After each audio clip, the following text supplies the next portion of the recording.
আসসালামু আলাইকুম friends, welcome back to my channel the roof garden. সুপ্রিয় দর্শক, এখানে যে ভ্যারাইটির পেয়ারা গাছ দেখতে পাচ্ছেন এটা পলি পেয়ারার একটি ভ্যারাইটি এবং এই পেয়ারাটি খেতে অত্যন্ত সুন্দর, কারণ আমার খাওয়া সবচেয়ে সেরা পেয়ারার ভিতরে এটি একটি। এবং পরবর্তীতে আরও পেয়ারার ভ্যারাইটি সম্পর্কে আপনারা জানতে পারবেন। এই ভ্যারাইটিটা আমি টেস্ট করেছি, আমার কাছে বর্তমানে এই ভ্যারাইটি হচ্ছে সেরা ভ্যারাইটি। এবং আজকের এই ভিডিওতে আপনারা জানতে পারবেন কি কি বিদেশি বা দেশি ফল গাছের ফুল এসছে আমার ছাদ বাগানের গাছগুলিতে, সে সম্পর্কে বিস্তারিত। আপনারা অবশ্যই এই ভিডিওটি শেষ পর্যন্ত দেখবেন এবং চ্যানেলে যদি নতুন হয়ে থাকেন তাহলে অবশ্যই চ্যানেলটি সাবস্ক্রাইব করবেন। সুপ্রিয় দর্শক, এখানে যে ফলটি দেখতে পাচ্ছেন এটা ইয়েলো মাল্টা, সাউথ আফ্রিকান ইয়েলো মাল্টা, এবং এটার গুটি সেট হয়ে গেছে। আশানুরূপ ফল পাবো আমি এই গাছটিতে, কারণ অনেকগুলি গুটি সেট হয়েছে এবং এর পরবর্তী রেজাল্ট কি হয় সেটা আমি অবশ্য আপনাদের সাথে শেয়ার করব এবং নিয়মিত আপনাদের গাছ সংক্রান্ত ভিডিও বা পরিচর্যা সংক্রান্ত ভিডিও দিয়ে থাকবো। এই চ্যানেলটি সাবস্ক্রাইব করে পাশে থাকুন। এখানে যে লেবু বা সিট্রাস ভ্যারাইটি দেখতে পাচ্ছেন এটা চাইনিজ কমলা এবং এটাতে অসংখ্য ফল এসছে। কিছুদিনের ভিতর এই ফলগুলি বড় হয়ে যাবে এবং এই ফলগুলি সেট হয়ে গেছে অলরেডি, আপনারা দেখলেই বুঝতে পারবেন। এটা চাইনিজ কমলার একটি ভ্যারাইটি এবং এই ভ্যারাইটির কমলাটা মিষ্টি হয়, আর এটা আমার গার্ডেনে আছে। আমি এই গাছের ফল খেয়ে তারপরেই গাছটি সংগ্রহ করেছি এবং এটাতে যথেষ্ট ফল হয়েছে। সুপ্রিয় দর্শক, পরিচর্যা ছাড়া আমি এই গাছটিতে অত্যন্ত পরিমাণে ফল পেয়েছি এবং এই গাছটি পাতিলেবুর একটি গাছ, এটাতে অনেক ফল হয়েছে এবং এই টবটি আমি 2 বছর রিপোর্টিং করিনি, তবুও এটাতে অনেকগুলি ফল এসেছে। এখানে যে ফলটি দেখতে পাচ্ছেন এটা বাড়িওয়ান মালটা এবং এটাতে ফল সেট হয়ে গেছে। দেখা যাক কী পরিমাণে ফলের টেস্ট হয় আমার এই ছাদ বাগানে, বা আদেও এই ফলগুলি টিকবে কি সেটাই আমি টেস্ট করছি। পরবর্তীতে এই গাছের গ্রোথের দিকে আবার খেয়াল করব এবং বাড়িওয়ান মালটা অনেক কটি গাছ আমার কাছে বর্তমানে আছে। এরপরে যে ফলটি দেখতে পাচ্ছেন এটা আমার অত্যন্ত ফেভারিট একটি ভ্যারাইটি, এটা ভ্যারিগেটেড মালটা এবং এটার ফল সেট হয়ে গেছে। দেখা যাক এর রেজাল্টটা কি আসে এবং এর পাতাগুলি দেখতে অত্যন্ত সুন্দর লাগে, এটাই ভ্যারিগেশন লক্ষ্য করা যাবে। এবং এই গাছটিতে 2টি ফল টিকে আছে, আর এটায় অনেকগুলি ফুল এসেছিল কিন্তু 2টি ফল এটাতে টিকে আছে। পরবর্তীতে আমি আরও ফল নেওয়ার চেষ্টা করব, দেখা যাক কী রেজাল্ট আমি পাই। সুপ্রিয় দর্শক, এখানে যে কমলা লেবু গাছটি দেখা যাচ্ছে এটা দার্জিলিং কমলা এবং এটাতে ফল সেট হয়েছে। এটাতে প্রচুর পরিমাণে ফুল এসেছিল কিন্তু অল্প সংখ্যক ফুল দাঁড়িয়েছে।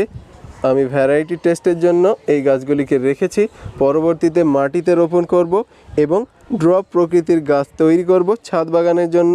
আপনারাও এইভাবে গাছ তৈরি করতে পারবেন, সে সম্পর্কে বিস্তারিত দেখাবো আমি। এবং এখানে একটি গাছ আমি তৈরি করেছি সিট্রাস ভ্যারাইটি, এটা ছাদ বাগানের জন্য খুবই উপযোগী হতে পারে, কারণ এটাতে গ্রাফটিং করেছি আমি। এখানে গ্রাফটিং করেছি, এটা হচ্ছে ভ্যারিগেটেড মালটা এবং এর সাথে 5টি ভ্যারাইটি এখানে আছে। এখানে যেটি দেখতে পাচ্ছেন এটা বাড়িওয়ান মালটা, ইয়েলো মালটা, চাইনিজ কমলা, দার্জিলিং কমলা, এই ধরনের গাছগুলি আমি গ্রাফটিং করেছি। সবগুলিতেই গ্রাফটিং আছে, ভালো করে লক্ষ্য করলে দেখা যাবে এটাতে গ্রাফটিং এবং এখানেও গ্রাফটিং পার্ট আছে। এই গাছটিতে 5টি ভ্যারাইটি আছে এবং এই 5টিতে কমলা এবং মালটা মিলিত হয়ে আছে, কিন্তু স্পেশালি মালটা এবং কমলা নিয়ে আলাদা আলাদা ভ্যারাইটির গাছ তৈরি করব, সেটাও আমি আপনাদেরকে দেখাবো কিভাবে করতে হয়। এবং এখানে যে গাছটি দেখতে পাচ্ছেন এটা সুইট লেমন বা কামকোয়াটের একটি ভ্যারাইটি। এই গাছটি মরতে শুরু করেছে, এটা ড্রাই ব্যাক লেগে গেছিলো, কিন্তু আমি ছত্রাকনাশক এইসব প্রয়োগ করে এই গাছটি আবার বেঁচে উঠেছে এবং এই গাছটি অনেকটা দূর এই পর্যন্ত শুকিয়ে গেছে, অনেকগুলি ডাল মারা গেছে। দেখা যাক পরবর্তীতে এর আগের রূপে ফিরিয়ে আনা যায় কি। এবং কিছুদিন পরে এই গাছে ফুল আসবে এবং এই গাছে অত্যন্ত পরিমাণে ফল হয়। এর আগের এই গাছটিতে 133টি পরিমাণে ফল ছিল। আপনারা অবশ্যই ভিডিওটি দেখেছেন, না দেখে থাকলে চ্যানেলটি ভিজিট করে ভিডিওটি দেখে নিন। এছাড়াও জামরুলের কয়েকটি ভ্যারাইটি আমি এখানে রেখেছি। এটা ভ্যারাইটি টেস্ট হচ্ছে, এখানে পরপর 3টি ভ্যারাইটি আছে। এটাতে ফুল এসছিল কিন্তু ঝরে গেছে, কিন্তু এই দুটিতে ফুল অলরেডি টিকে আছে। দেখা যাক এর রেজাল্টটা কি হয়। এখানে সবুজ জামরুল, লাল জামরুল, গোলাপি জামরুল এ ধরনের কিছু জামরুলের ভ্যারাইটি আছে। দেখা যাক কী পরিমাণে এটাতে ফল আসে বা এর ফলটা খেতে কতটা সুস্বাদু হয়। এরই সাথে মন মুগ্ধকর একটি ফুলের দেখা আপনারা অবশ্যই দেখতে পাচ্ছেন, অ্যামারলিস লিলি। এটাতে অত্যন্ত সুন্দর ফুল ফুটেছে, অসাধারণ, মাশাআল্লাহ। এবং এখানে দুইটি ভ্যারাইটি আছে, এটা সম্পূর্ণ লাল এবং এটাতে সাদার একটি ডোরা কাটা দাগ আছে।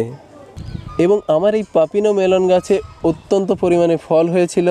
আমার অন্য একটা চ্যানেলে এই সম্পর্কে ভিডিও দেওয়া আছে, কিভাবে চারা তৈরি করতে হবে এবং ফল কতটা হয়েছিল সেটাও দেখানো আছে। দেখতে চাইলে আপনারা আই বাটনে ক্লিক করুন বা ডিসক্রিপশন বক্সে লিংক দিয়ে দেব, সেখান থেকেও আপনারা ভিডিওটি দেখে নিতে পারবেন। এছাড়াও তাইওয়ান পিঙ্ক গাছে অলরেডি ফুল এসছে এবং এই ফলটি খেতে নাকি অত্যন্ত সুন্দর। আমি এখনও এই ফলটি টেস্ট করিনি, তবে এর নাম চর্চা প্রচুর পরিমাণে শুনেছি, এজন্যই গাছটি সংগ্রহ করেছি। দেখা যাক এটাতে কী পরিমাণে ফল হয় এবং এর টেস্ট রিভিউ অবশ্যই আপনাদেরকে জানাবো। এবং এখানে যে গাছটি দেখতে পাচ্ছেন এটা মিষ্টি করমচার একটি গাছ। এটাতে ফলের দেখা এখনও পাইনি, কিন্তু ফুলের দেখা প্রচুর পরিমাণে পেয়েছি। এছাড়াও অনেক গাছে ফুল এসছে, পরবর্তী পর্বে আপনাদেরকে দেখাবো। আপনারা এই চ্যানেলের সাথে থাকবেন আর ধৈর্য ধরে এই ভিডিওটি দেখার জন্য আপনাদেরকে অসংখ্য ধন্যবাদ। Thanks for watching the roof garden.